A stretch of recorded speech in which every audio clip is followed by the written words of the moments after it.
भेड़िया खतरनाक हो सकता है क्योंकि यह एक प्राकृतिक शिकारी है और उसकी शक्तिशाली दांतें, तेज दृष्टि और उच्च दौड़ने क्षमता से भरी होती हैं।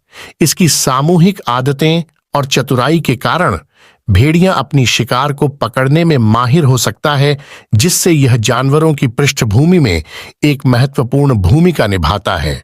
इसके न्यूनतम संगठन और जानवरों को मारने की क्षमता के कारण भेड़िया अगर भूमि पर प्रवेश करता है तो यह लोगों और उनके पशुओं के लिए खतरा पैदा कर सकता है।